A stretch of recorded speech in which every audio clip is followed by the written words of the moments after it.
Read your ass real motherfucking good. Don't throw it away and don't do all that. And then little hoe, if I motherfucking do. Then you gonna be fucked up. What's up, y'all? This your girl.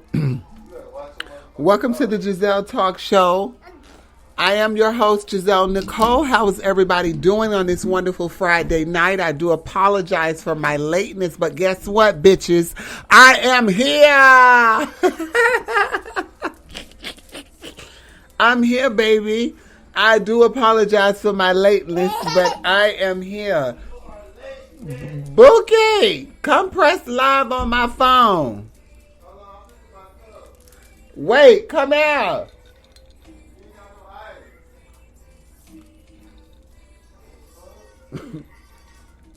What the fuck? Look in the back of some ice balls back there. Should be some ice balls and squares. Press live. We are live, my darlings. Welcome to the Gezelle Talk Show. I am your host, Gezelle Nicole. How is everybody doing on this wonderful Friday night? Okay, so my headphones are not plugged in. 1 2 1 2 1 2 1 2. It says plug in headphones. So listen, well, I'm not sure what that means. 1 2 1 2 1 2 1 2. I hope everyone can hear me loud and clear, and it's really not any problems. Any problems with all, with all of that good stuff. Now listen, y'all, I cannot see from afar. So it's going to be hard for me to see what y'all saying in my Facebook world. But I see that bitch Maya is on I see that Maya is on my live and she's calling me phony as if she always do that. That's nothing new. We all know stupid Maya. She's crazy. She's stupid.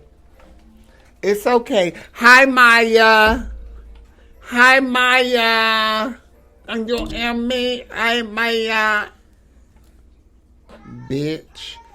Don't be calling me phony hoe, because I'm not phony. You supposed to been out here, bitch. Hey. I ain't finna play this game with you. No, leave those keys alone. But how is everybody doing? I'm hoping everybody's doing well on this good old Friday night. I want to let everybody come into the room. Come into the room. Everybody get up in here. Maya, share my live, bitch. Share my fucking live. And everybody else that's on the live, make sure y'all share the live. And you know I love you guys. And I thank you so much for the support. You guys are the best. Y'all can follow me on any one of these platforms. Or you guys can subscribe to my YouTube at anyone, at YouTube over here. What is this? Spotify, all that good stuff. Hey, babe. I can't see who that actually is. So I'm going to go on Facebook on my phone. I can't see who it actually is that's conversating. Oh, hey, sis. I can't see who it actually is. Oh, wait a minute, y'all. Oh, hey, sis. Sorry, y'all. Sorry about that.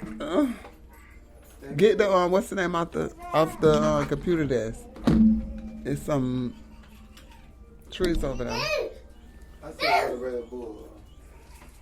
If it's not on the bar, then it's in the next to the microwave. I'm sorry about that, guys. Listen, your girl is back, and I hope y'all are ready. We got some good things that we're finna talk about. So y'all go ahead, get y'all cocktails mixed up, get y'all blunts rolled up, and come on back to me so we can all get this shit under wraps. Because I got so much that I want to get up off my chest. I got some things that I want to talk about and give my opinion on some things, because you bitches have been very, very motherfucking disrespectful lately, and I feel like I need to address some shit. Sometimes you bitches don't mind your manners and you forget your place. So I feel like there's a lot that needs to be addressed tonight, this Friday night. So I'm definitely going to be addressing everything that needs to be addressed. So y'all come into the room, All these bitches picking sides. It's starting to rub me the wrong way. You don't know the whole facts of the situation and you bitches are picking sides. That's a problem for me. That is a problem. Did I send the $5? Anyhow,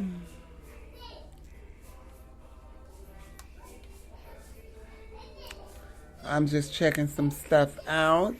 I'm hoping everybody's doing wonderful. How y'all doing tonight? Y'all could drop a thumbs up. If y'all can hear me real good over there in the Facebook world, just give me some thumbs up or give me some likes on the page and let me know that y'all can hear me loud and clear. No discrepancies. And as for my people in my podcast world, I'm pretty sure y'all can hear me loud and motherfucking clear because I can hear me loud and clear in my fucking ear. Anyhow, as well as my child, I'm sure y'all can hear her loud and fucking clear. Right. Because she does the most, honey. She says she is here. She is here. I'm not recording for my YouTube channel, you guys. So share the live, because I am not recording for my YouTube channel. But hopefully I'll be able to download this so I can share it to YouTube. But if not, it is what it is. Y'all got the podcast and y'all can run that shit back. Now listen, if y'all haven't done so, make sure y'all follow me on any one of these platforms, social media platforms, Instagram, Facebook, Twitter, YouTube, Spotify, Apple Podcasts, all that good stuff there. Make sure you guys are subscribed. Make sure you guys are following me. Hey, Buki, come, move. Come shift the camera back. She shift the camera. Okay. Okay. Sorry, you guys. Sorry about that. I told you I'm live and she's good. Come on, you finna come in here and roll up because I need director. All right. I'm finna need your little input while you walk around with your cakes all out. Man, chill out. Yeah, he's thick. He got the big cakes. Hey, stop saying. He's sitting on deuce. He's sitting on dubs. The cakes is sitting, honey. They're the director. The cakes are sitting, darling. Okay, I can't hear. I'm not sure why I can't hear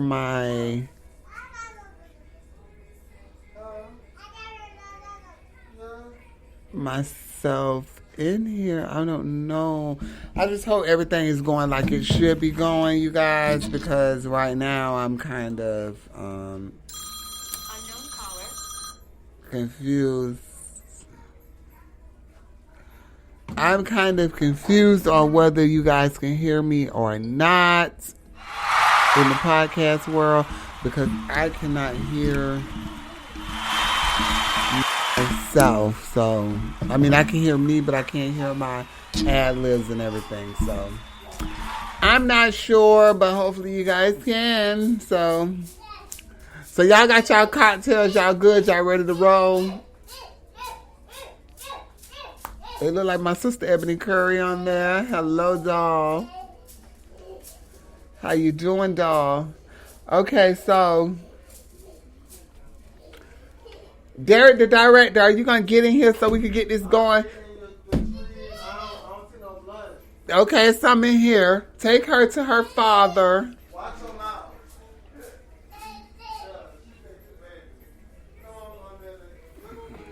So we're going to get straight into, okay, you guys, I'm going to get right into Bishop Lamar Miller Whitehead. Now, if y'all don't know who that is, make sure y'all go and Google him. Make sure y'all got y'all phones out. If y'all watching me on your phones, get your iTablets or your tablets and all that stuff. They're out, and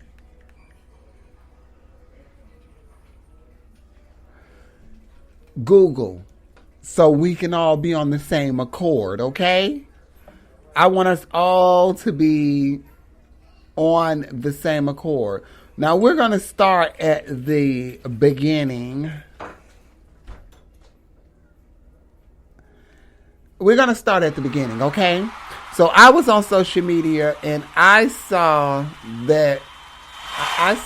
a video of a pastor preaching a sermon, and he was on live, and some gunmen came in and laid them all down to rob them. Now this is what was written. This was what's written. Okay, this is what they say about the incident. They say gunmen burst into a church as its pastor was live streaming a service in Brooklyn on Sunday, making off with more than $1 million worth of jewelry from him and his wife, according to the New York Police Department.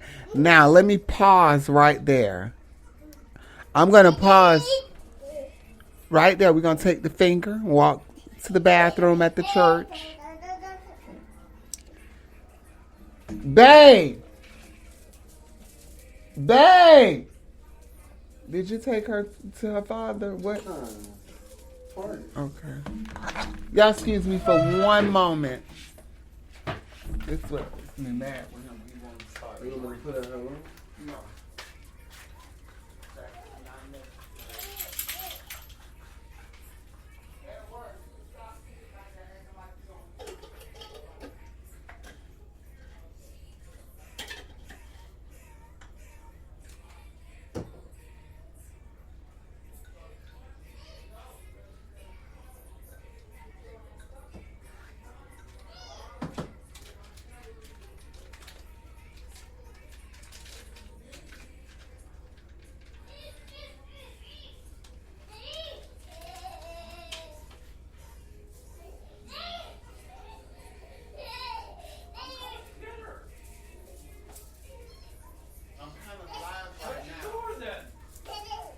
To beat on it.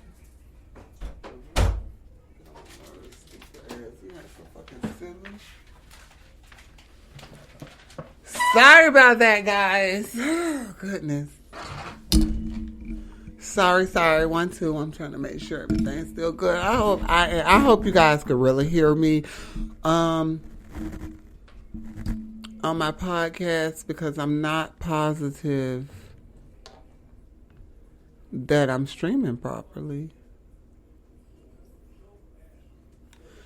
But I hope y'all can hear me. So sorry about that, guys. Okay, we're back. Okay, so we're talking about Bishop Lamar Miller Whitehead. Now, y'all should have had time to go ahead and Google who he is. Derek, the director, did you look up who he... No, you couldn't have. Oh, okay. So you know the story that I'm talking about. I always see everything every day. Oh, you be seeing everything every day? Yeah. Oh, okay. So you're up on the culture.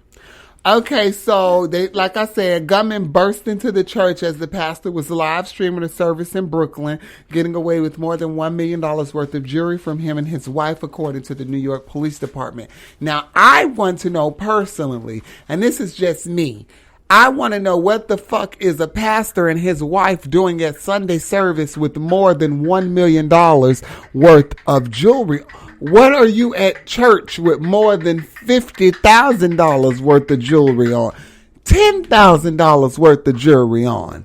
They be stealing from the congregation. I mean, I'm sure they stealing from the congregation, but my thing is like, why are you at church with that type of jewelry on, though? Is that the new thing? Is it like we don't wear flashy hats no more?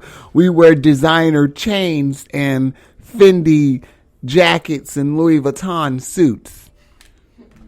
Or Gucci emblem suits, head to toe. Like, I wouldn't even feel comfortable with paying my tithes to this church with you running around with this type of flamboyant lifestyle. Like, how are you paying for this lifestyle?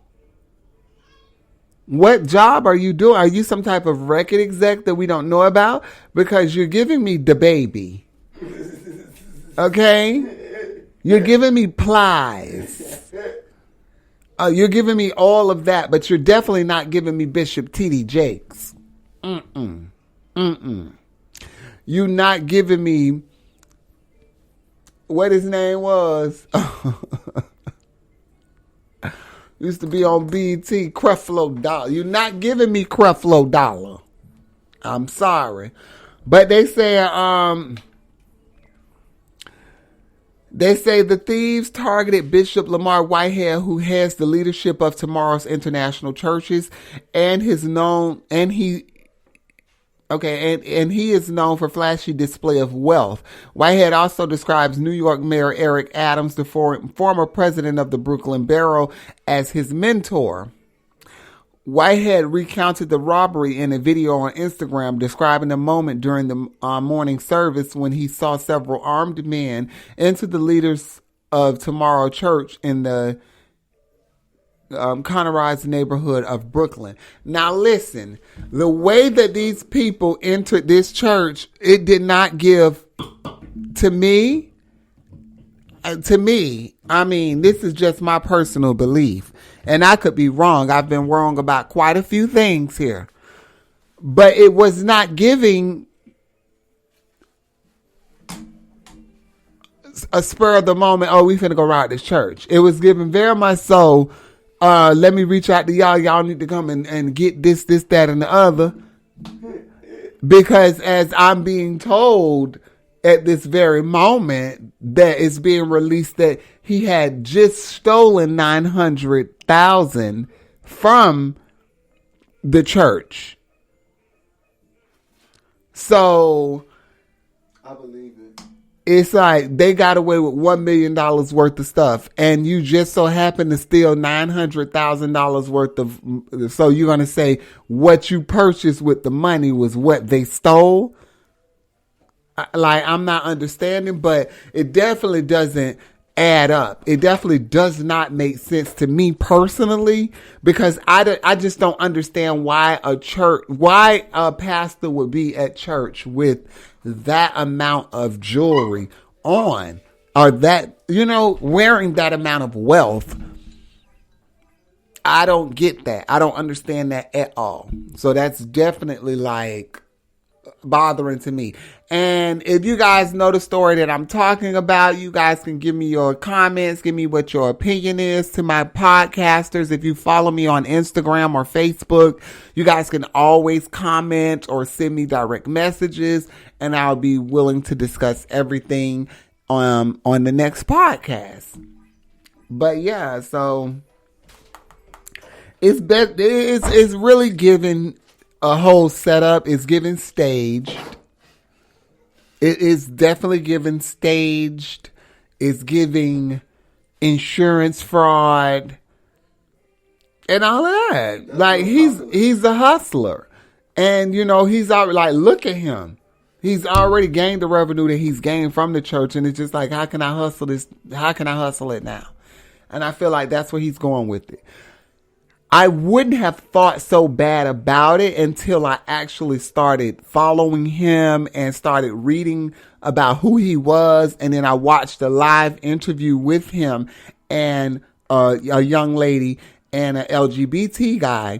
And he was very much so in defense. He was very much so vulgar. He was hostile. He was violent. He was bullying.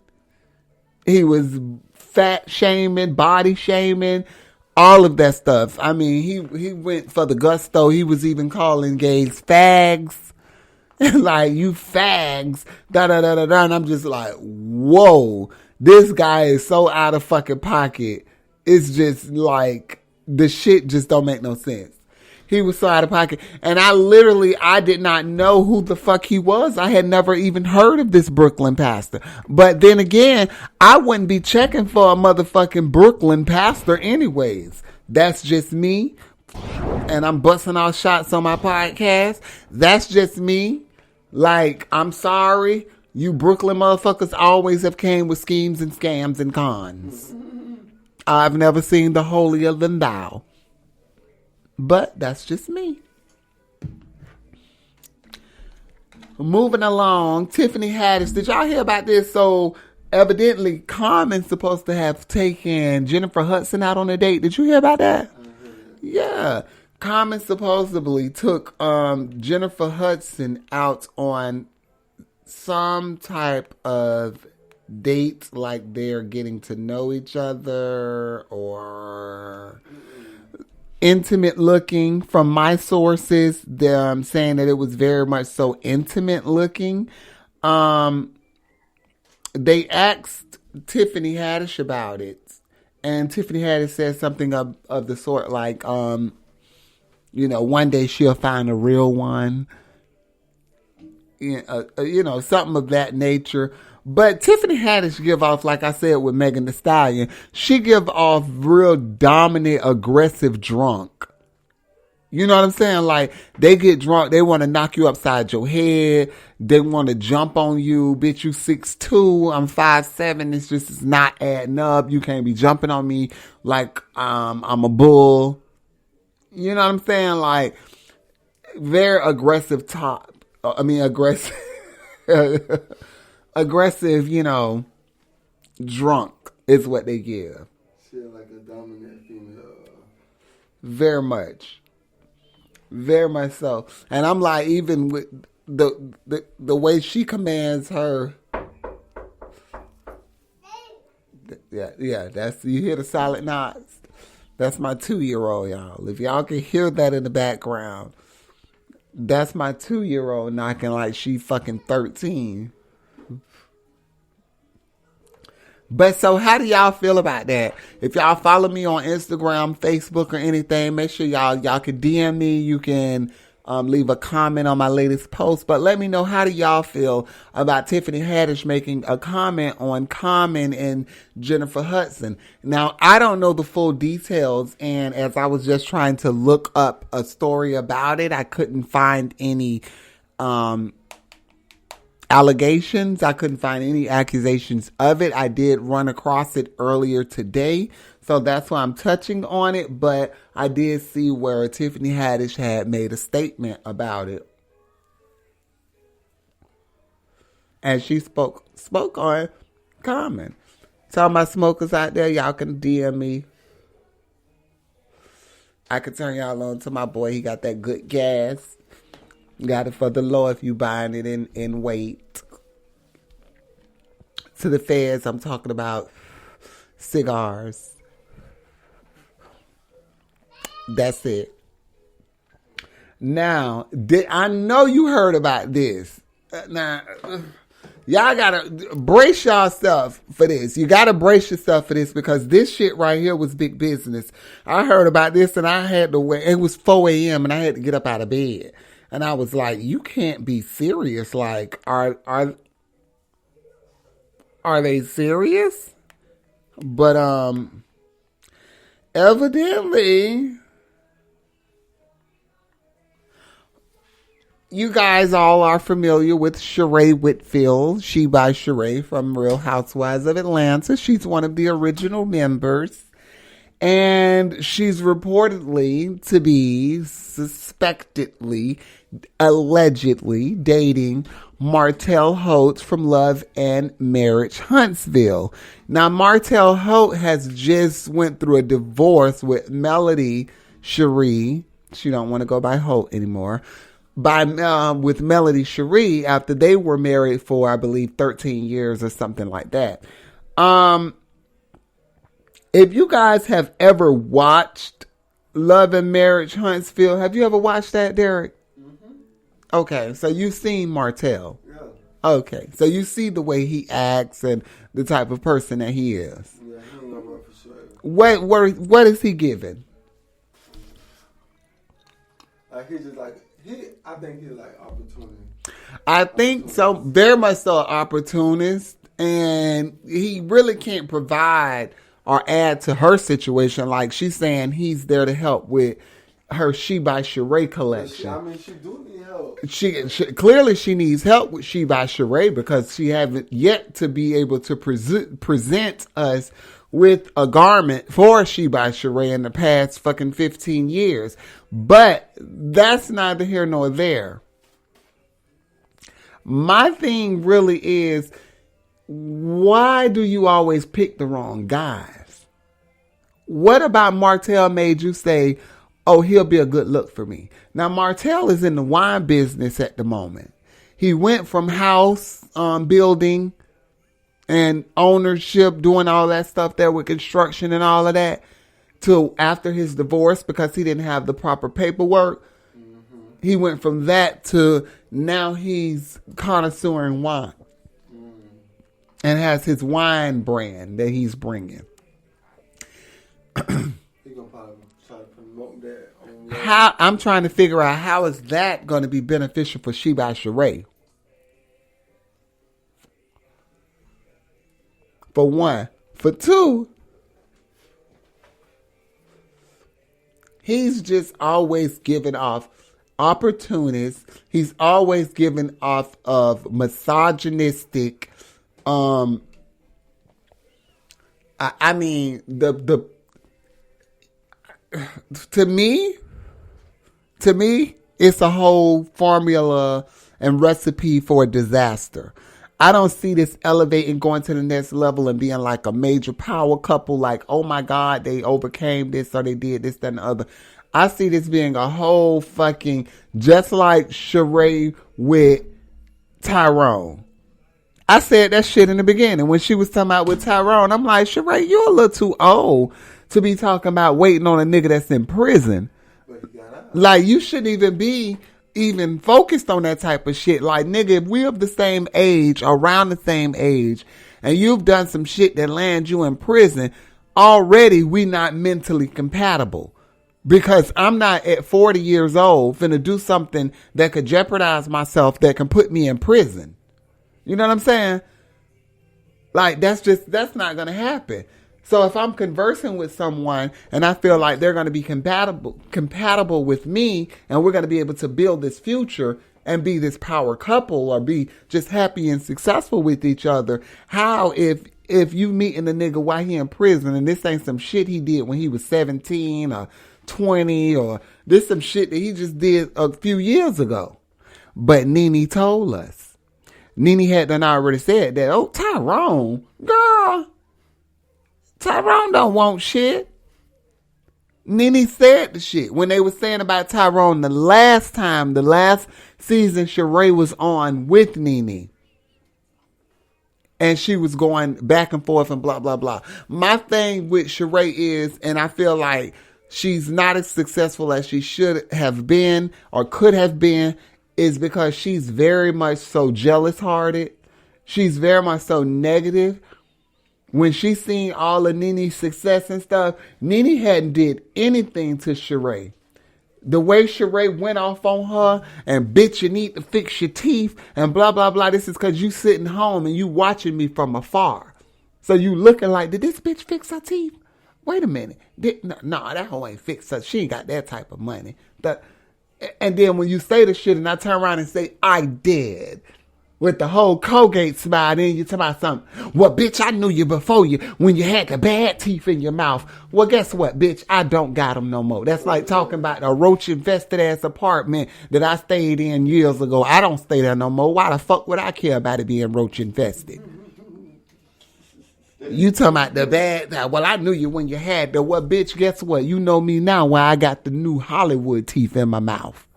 At that point, I knew she was a hater. And I was like, this don't look good for her. And everything after that was given haterade. It already rubbed me wrong when she was yanking on Kim wig.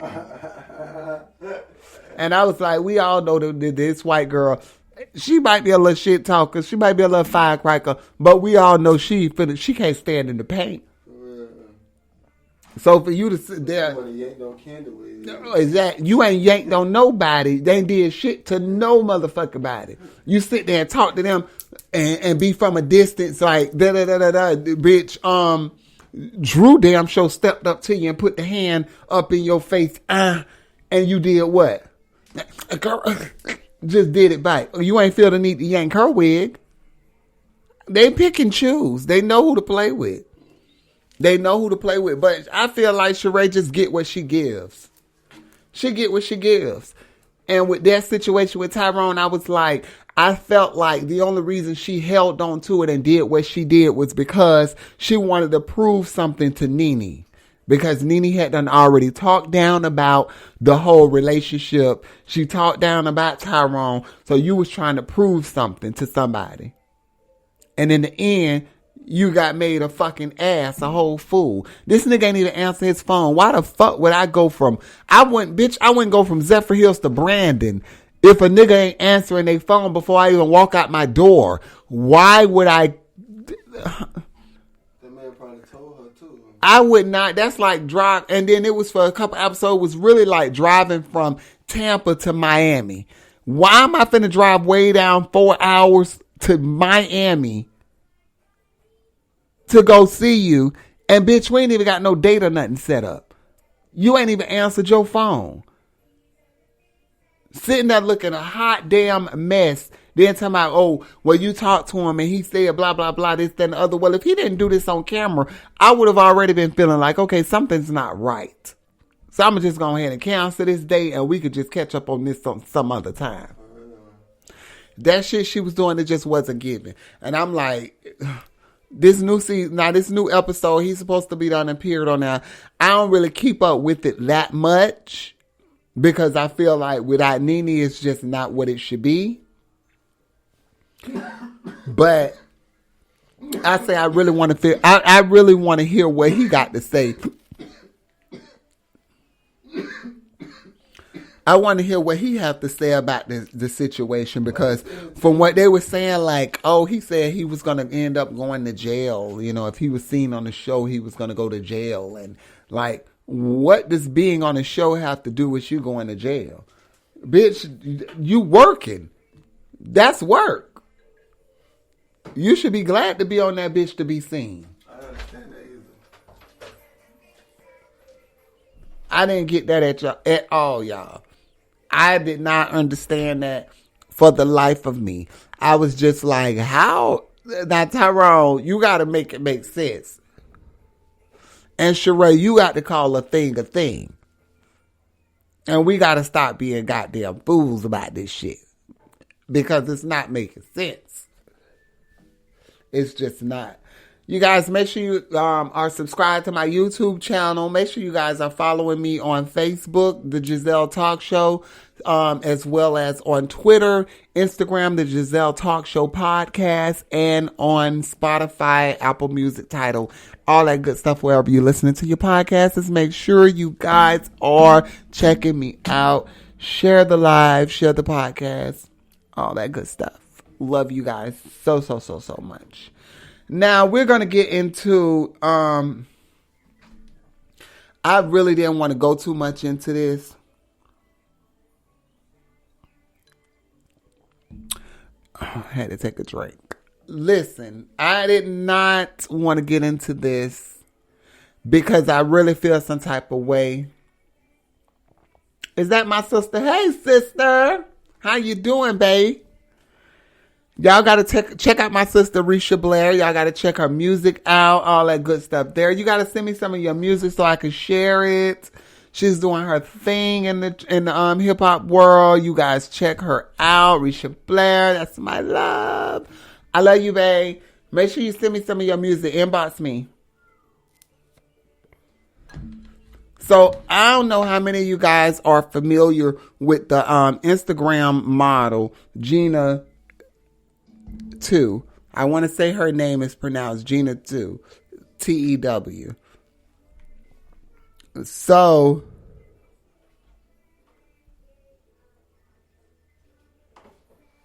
I'm gonna go put this ticket in.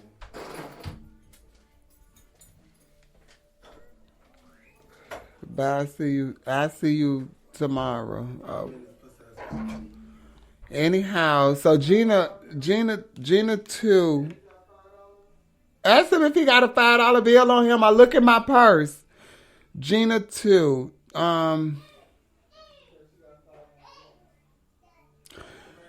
So she reveals that she has AIDS.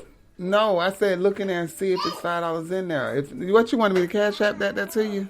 No. The play my quick picks. Quick picks. My bad, y'all. You know we got to get them quick picks in before it get too late. If y'all ain't played y'all quick picks, y'all better go ahead and get the bitches in. That shit worth $1 billion. Get that cash. But so we talking about the IG model Gina 2. Gina 2 revealed. Okay, so she was this big Instagram model on IG for quite some time. She was noted to, yes, my love. She's noted to be linked with quite a few celebrity guys, as well as she's been around for quite some time. She had a huge following, and I want to say that her page disappeared. She came back, and Gina 2, you guys can look her up on Instagram. She came back with a testimony. Now it's to Gina, TWGENA, on Instagram, Gina 2. She used to have 50-something thousand followers and everything. But she came back and she announced that she was that she had AIDS. That she had AIDS and that she was, battling the illness, fighting. And she looks really, really bad, you guys. And I pray for her. And I pray for her health and her well-being. It kind of touched me because she's so young, and she said that she hadn't been tested in 10 years. In 10 years, she said she had not been tested. And I just thought, my God, like, I can imagine the things that she was doing.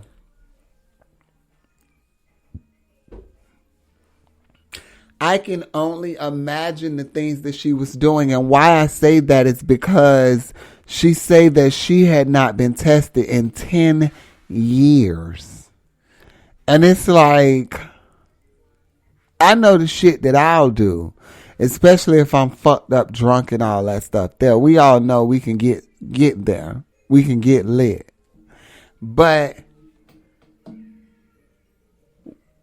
I don't know. I can't speak for y'all, but I can speak for myself and say every 3 to 6 months, I'm in a doctor's office and I'm getting tested, I'm getting treatment, I'm getting what I need to keep myself healthy and keep myself alive and around for my daughter, my husband, my mom, my family, my siblings, my close family and friends that love me. I just can't understand and I can't fathom. I don't get the whole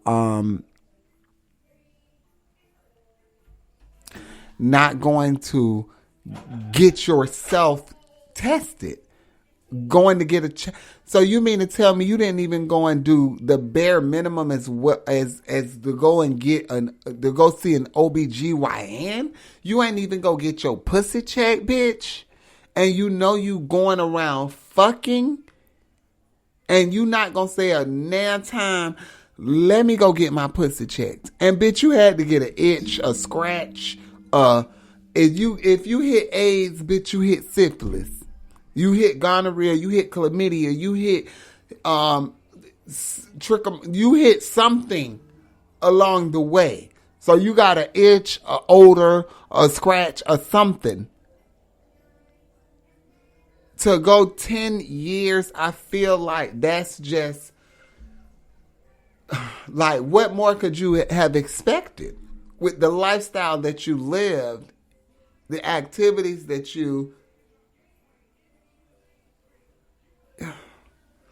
It's so bothering, you know? Because these girls would be so quick to just look at a bag. And I'm sure during all of this time, she probably was stacking some money, was getting some cash, but not even thinking about how this can affect her, can affect her family. This can affect her. It can affect her health. It can affect her family. You know, I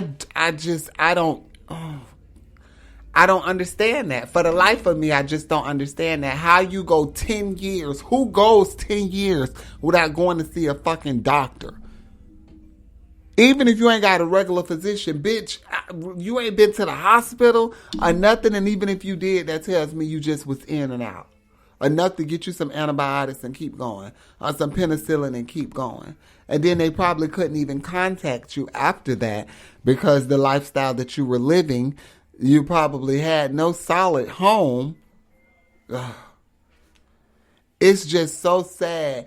And then there's so many young girls that look up to a lot of these Instagram girls. You know what I'm saying? These influencers, they call them. And it's like, what are they influencing? What are you showing them? Because all I see with Ari, and those girls and stuff, like, all I see is them showing is, you know, selling sex, showing ass, showing titties. Just everything is over hypersexualized. Everything is extra fake. You know, it's given so... It's just like, what are these younger girls? What do they have to look up to? What are they inspired? Who are they inspired to be? I read a post where someone was talking about these younger girls, and they saying, you know, everybody just want to be a stripper. All the young girls, they want to be naked and they just want to be a stripper. That's their goal, is to be a stripper.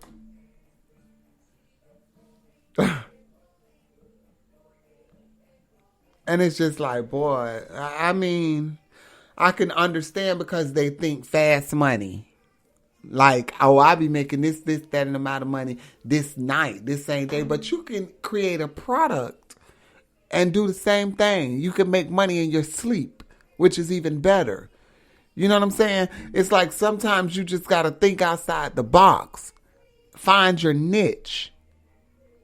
These girls, they look at these Instagram girls and they think that it's just going to be a quick get rich quick thing. Or I could just find a dude that's going to take care of me and I'm satisfied and I'm good with that. He going to ice me out. He going to do this. He going to do that. And most of those guys is extra friendly, that's doing all this extra shit. Those the ones that you need to make sure you going to the clinic every motherfucking week. Every week you need to be going to the clinic fucking with them type of dudes. Because they probably fucking with you, Mary, Larry, and Harry. You got to be more fucking careful. So, Beyonce dropped the album, guys. I know you guys all heard. I'm pretty sure everybody has heard. Beyonce just dropped Renaissance. So, Renaissance is a 3-part act that she's doing. And I really want to wait on Derek, the director, to get back because I want his input on this because he is a part of the Beehive. And I know how you Beehives is, and I don't want y'all to rip me for shreds. I love Beyonce. I love what she do. I know how Beyonce is because I Beyonce mentor, who I know is Diana Ross, who she idolizes so much, you know. And y'all might not see it, but me coming from the times where I come from, I can tell a lot of what she do is based off of Diana Ross' career. And why wouldn't it be? Diana Ross is a very successful artist, entertainer. You know, she is very successful and one of the few in her genre and her within her era that are still relevant today and successful to this day. But however, she dropped the Renaissance album. Now, before Renaissance, just a few months back or a month or so back, she dropped Break My Soul. And by Break My Soul, usually the breakout single, the first single, is always Beyonce giving us a foreshadow to what the project is finna give you. You know, it's never left field. It's always a representation of what this project is about to give you. And I felt like she did that with Break My Soul. It was very much so a sample. It was very much so from the ballroom scenes. And it was from the whole R&B, pop, house era. And I felt like she did it effortlessly, but she did it eloquently. And she totally nailed it. I loved it. I absolutely loved it. I love CeCe Peniston. I love Angie. I love all the girls of that time. Karen White. I love the BNGBs. All of them that did their thing during that time. And I felt like she channeled that.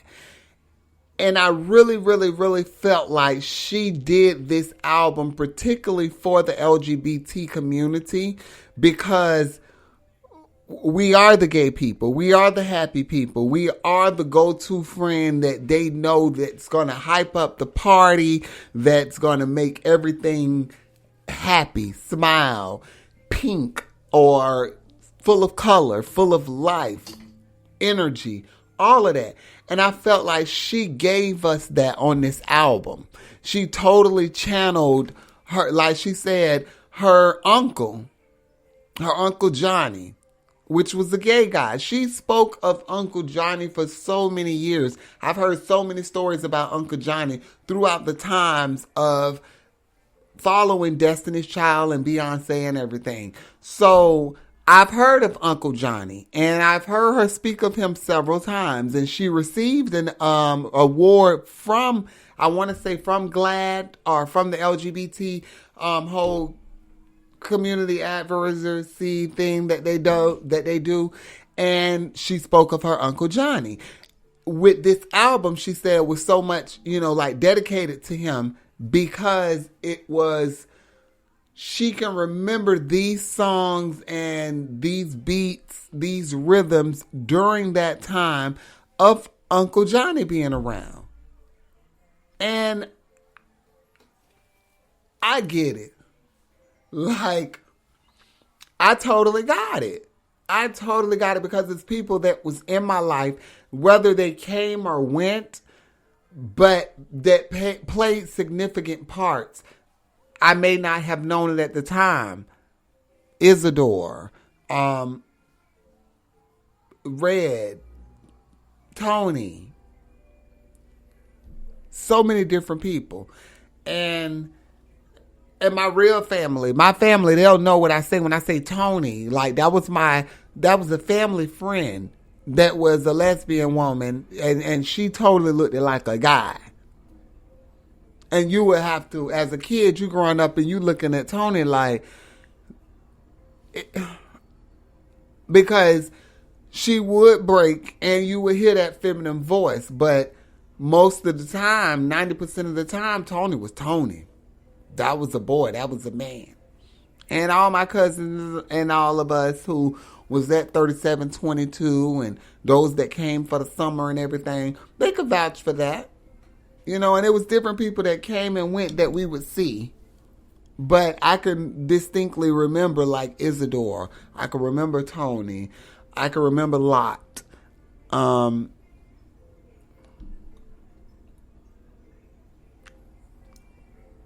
It was a few of them that I can remember that played very significant parts of me when I was becoming who I was and stepping into me.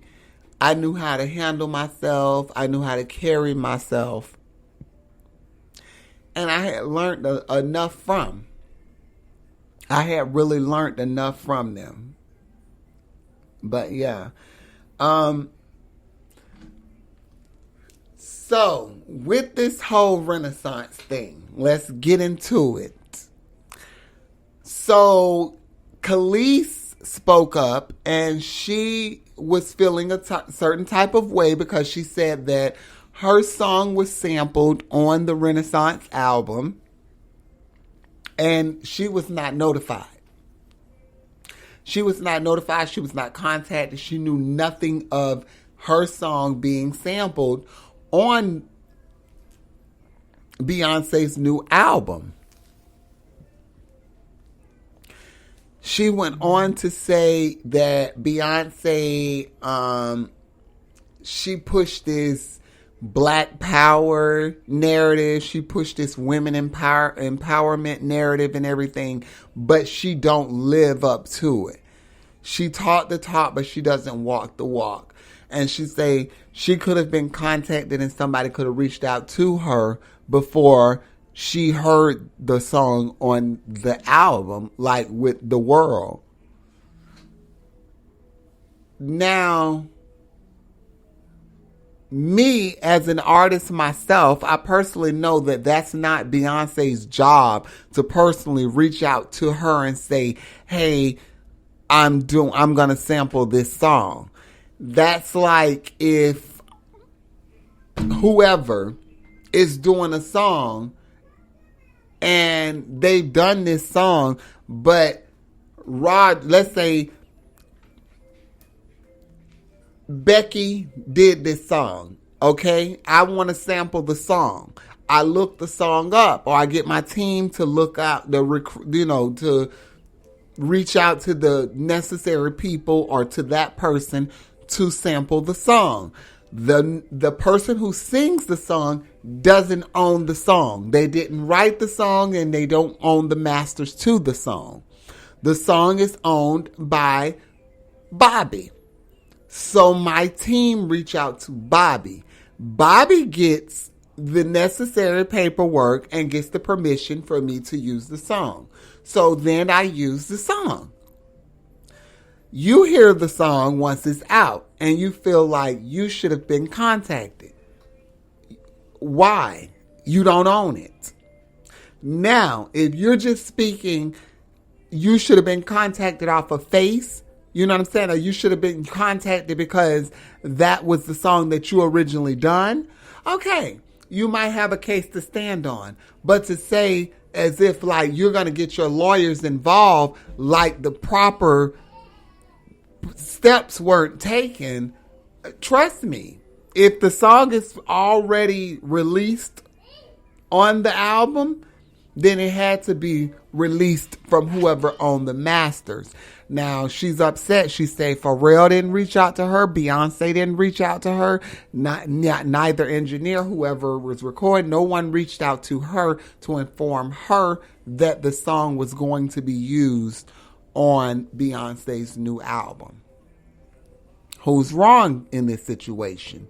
Like I said, it's definitely not Beyonce because I'm pretty sure that she took the proper steps that she needed to take to get the permission to use the song. Now, if you don't own the rights to that song, sweetie, just say you felt like out of respect as a black woman and as a singer and an entertainer that someone should have reached out to you. Now, in the same breath, someone came back and they tweeted and commented and said, they feel like Rihanna have gained success off of Khalees' wave, off of what Khalees created. Now, what I say to that, and Khalees, she vouched him, she backed him, she co-signed it. She said, well, we're not going to even open that Pandora's box. We'll just stick to the situation at hand. Now, I say with that,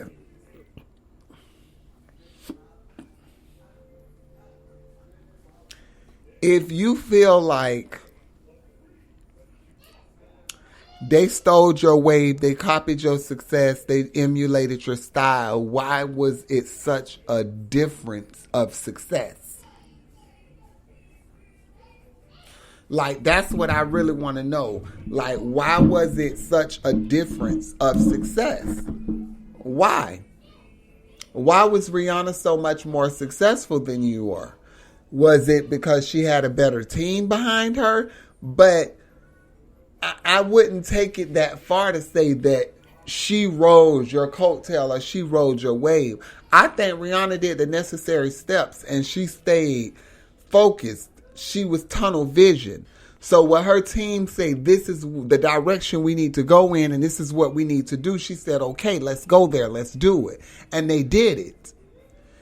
A lot of these girls, they got that success from off that first or that second single or album, and they got the big head. So they started making demands that was beyond their reach. They started acting and putting up these images and these, wanting people to believe this about them as if this was true of who they are, which might be. But at the same sense, it's like, how far is that going to get you? And that was my thing with Khalees. I seen several times she had worked with people. I seen several video shoots that she had done where she was conflicting with, if it wasn't a makeup artist, it was a hair artist or the director or the choreographer or whoever it was. And it's just like, why is this girl so complicated to work with? And then for you to come around now to be on some like, I should have been contacted. Like I said, if your paperwork was in order, you would have been contacted. But you don't own the rights. They don't have any reason to reach out to Maya for like, whoa, if Missy Elliott wrote and owned the masters to whoa. I need to reach out to Missy Elliott and get the permission and the okay to use this. I can't get them from you just because your voice is on it. And you listed on the track list. You getting paid. Right. But she's probably not getting paid because you probably owe that record company. You know what I'm saying? You probably owe them. So you're probably not getting that royalty like you should. Because you listed featuring Khalees.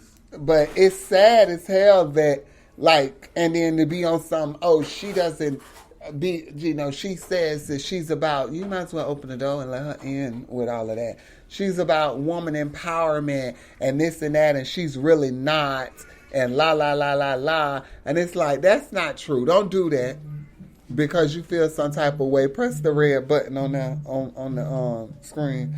Just because you feel some type of way about whatever, like to sit up there and try to discredit this woman for the years of work and talent and blood, sweat, and tears that she's put into this business and everything. It's just like if you were consistent with your craft, you wouldn't be sitting up here upset about something that you did 20 years ago. Okay? You wouldn't be upset about that or sitting up here dwelling on it because you'll be like, you know what, that don't even matter. Bitch, when Nicole Ray Make It Hot shit play or on a commercial or something like that, she ain't upset about it because guess what? She went and created, close the door, she went and created a whole nother sound with Lady Ray, a whole new genre of music, you know what I'm saying, and getting paid in the UK big time. So it's like, bitch, I ain't worrying about that shit. I could care less. That's in the past. I did my thing then. I'm done with it. Exactly. Whatever they doing with it, God bless them. But I had my time with it. Khalees, you had your time with it. You got beside yourself, though. Because I can remember them talking about how hard it was to work with Khalees. That's why now Pharrell ended up letting you go. Mind you, you was only a reference track user. They only used you for reference tracks. But I want to say that the I Hate You So Much Right Now song, she did, and it got leaked, and everybody loved it, so they end up... You see how she do this now? What she was doing? Yeah, she do this. Yeah, and she do this. That be her thing. She be rolling, and I'm done. she's a mess. But yeah, guys, so you definitely gotta pay attention. You gotta check out, all this shit that we just talked about or whatever. But what I don't like is because it's the mixed reviews. The mixed reviews is what's really, really bothered me. And I know it's always mixed reviews when new albums come. People, this amount of people like it, this amount of people don't like it, da-da-da-da-da-da. That's fine. My whole thing is like with us of color, we shouldn't have anything negative to say about the album. We should just be supporting what she's doing, because we know Beyonce have stood up many, many, many times when people have sat down, have not even spoken up, and she has, and risked her career and shit. For one. Then for two, for her to dedicate this to the LGBT community, basically. Because when she's saying this for Uncle Johnny, we all know Uncle Johnny was a queen. Uncle Johnny was a queen, honey. So it's like, it's such a disrespect and a slap in the face to sit there and, this garbage. This ain't giving. This ain't blah, blah, blah, this, that, and the other. And it's like, so easily said from a person that couldn't even put out a fucking streaming single, let alone a full body of work. The disrespect. It's like what you're going to like. No one is going to like every track on there. Some people might. People that respect the art, that respect music. They know everything ain't about I bust the windows out his car, fuck him, I throw his clothes out on the lawn, or that he fucked my friend. And that every song is not about that. And everybody is not there mentally in their life. That's what she was at. This happy music, this feel-good music. Enjoy it. Feel good. And wait for what's next. She could have kept that. This, da-da-da-da, this. But then if she don't drop nothing, it's, she need to just give us something. Please. Da-da-da-da. And I'm like, the ungrateful bitches, I felt like Luther. You ungrateful bitches. Like, it's so sad. And there was so many of the gays that had so much to say. I just might not be that gay. Bitch, if you stick your dick in a man's booty hole, or you sucking on his dick, or whatever it may be, you that gay motherfucker. I like it. Sound good to me. It sounds absolutely amazing. It's a great body of work. They want everything to be, it should have sounded like, it wasn't like that, blah, blah, blah. If you sound like your first album, bitch, you haven't grown. If you around here still sounding the same way 10 years later, 20 years later, you haven't grown, sweetie. Exactly. You still making the same mistakes, fuck-ups in life. Ain't no sense in me even listening to you, because I'm not even going through what I was going through in 2002 or 2012. I don't want to hear to the left, because, bitch, my man ain't going to the left unless he finna go in the next bedroom. Because we already know how that... That must what she went with Jay-Z, because they ain't went no motherfucking well.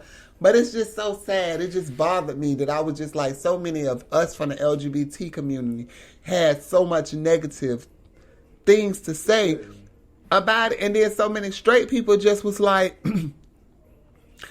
this so good. Like, it's hype. Like, this workout music. I could work out to this whole album or blah, blah, blah. You know what I'm saying? Like, they finding the positive in it. Like, And why are we just focused on what it should have sounded like? Or what you wanted her to be talking about Jay-Z about fucking him up or some shit, or him cheating on, like, she already did that. They be wanting the same old shit. And I seen one of the comments somebody had done said, it's like, y'all always want a bitch to be singing about misery and shit. Ain't nobody miserable but y'all in them motherfucking miserable ass relationships. No, for real. And I said, that's the absolute truth if I've ever heard it. Y'all want everybody to be singing about some miserable ass shit for y'all. Like, no, learn from that shit. If you want some misery, bitch, go to my 06 album and listen to some miserable shit. Other than that, you can evolve with me and grow with me on this new shit and let a bitch know that you can't break my soul. No, for real though. But on some real shit, I was just very much so disappointed to see all the opinions and everything that so many people had to say. And I was just like, that's why a lot of artists don't even try to put out a full body of work. And they'll just give you a single and keep it pushing. Because it's just like, why would I sit there and invest all my money, all my time? Some people put damn near $250,000 into an album. Between producers and writers and, you know what I'm saying? You go and put that type of money and work into some shit, and then a bitch turn around and tell you what, like, But then again, that's why you got to do it for the love and not do it for the outcome of what society and what people are going to think of it. Roll up. I'm trying to get high. Y'all know where that's from. That's off of Belly, right? But that's all I had today. Like, that's all I, and we've been here over an hour now. But Renaissance is out now. Make sure y'all go and get it. Just as well as I dropped another video today. Make sure y'all stream it. Run them views up. It's on YouTube. Joanne Gotti. Yes, that go to hearts. That go to hearts. Thank you. It's on YouTube now. It's called Review. Oh, Review, Renaissance. Look how we be thinking alike. You know what I'm saying? See, that's just the... Right. That's just the entertainer. And no, I'm just playing. But on some real nigga shit, y'all run them views up on my video. I want to thank y'all so much for tuning in. Y'all know I love you guys to death. Y'all show me so much love, and I appreciate it. Make sure y'all share the live. Make sure you subscribe to my YouTube, okay? Let me break this shit down. Subscribe to the YouTube. Make sure you're following my Facebook. Make sure you're following me on Instagram, the Gezelle Talk Show Podcast, okay? All that good stuff. I love you guys. You guys are the best. Y'all have some topics, conversations, anything y'all want me to talk about, DM me. Yeah, and all that. And we'll get into it on the next show. I'll see you guys next Friday, 8 p.m. sharp. Y'all know I'd be late, child.